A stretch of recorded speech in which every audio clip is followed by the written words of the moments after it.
지난번 32장에서는 우상숭배를 했던 이스라엘 백성은 멸절 당할 위기에 처했지만 전장 33장에서는 모세의 간구로 회개의 기회를 가질 수 있었습니다. 그리고 오늘 본문 34장에서 하나님께서는 이스라엘과 다시 한번 언약을 맺으시고 깨진 돌판 대신 새로운 돌판에 계명을 기록해서 주십니다. 그리고 이스라엘 백성이 따라야 할 율법을 알려주십니다. 첫 번째는 가나안 민족들과 언약을 맺지 말고 그들의 우상에게 절하지 말라는 것입니다. 이는 하나님의 백성으로서 순결을 지키라는 것을 명령하신 것입니다. 다음으로 두 번째는 절기를 지키라는 것입니다. 본문에 기록된 절기들은 무교절, 칠칠절, 수장절로 하나님이 행하신 일들을 기억하고 찬양하라는 것입니다. 하나님께서는 율법을 가르치시기 전에 하나님의 이름을 선포하셨습니다. 5절과 6절 말씀을 같이 읽도록 하겠습니다.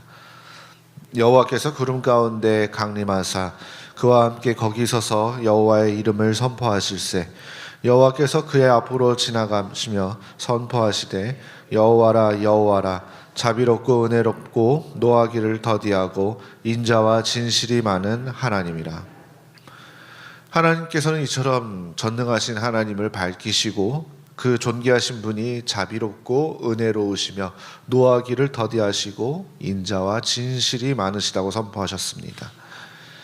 그 자비로우심으로 우상숭배를 했던 이스라엘 백성을 용서하시고 그 용서를 자손 대대 천대까지 은혜를 허락하십니다.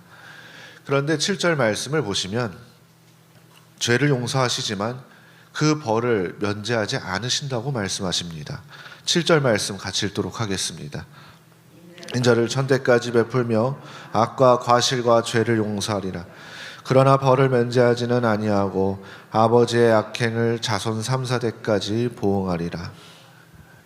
이 말씀을 보시면 하나님께서는 왜 용서와 형벌을 동시에 말씀하셨을까라는 겁니다.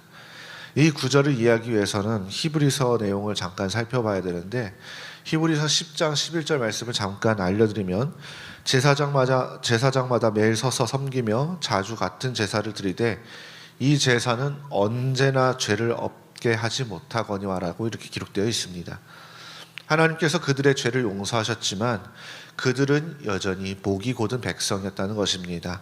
그리고 그들의 반복되는 죄의 굴레로 인해서 결국 가나안으로 향했던 그 1세대는 하나님의 약속하신 땅 가나안 땅에 들어가지 못하게 됩니다.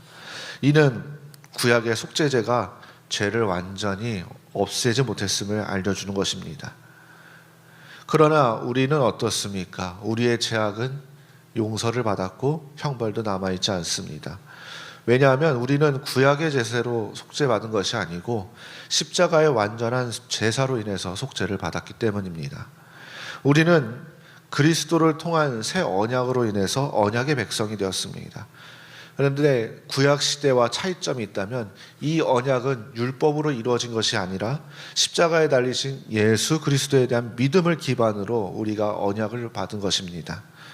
오늘 본문을 통해서 주시는 하나님의 말씀은 하나님의 사랑은 크고 놀라우며 그 앞에선 우리도 연약하고 부족하다는 사실을 일깨워 줍니다. 우리는 연약함을 인정하고 하나님의 자비로우심과 은혜를 간구해야 합니다. 그러면 하나님께서 우리를 만나주시고 그 놀라운 은혜를 체험하게 하실 것입니다. 우리는 더욱 하나님을 깊게 알게 되고 하나님의 자비하심을 경험하는 하나님의 자녀가 되어야 할 것입니다.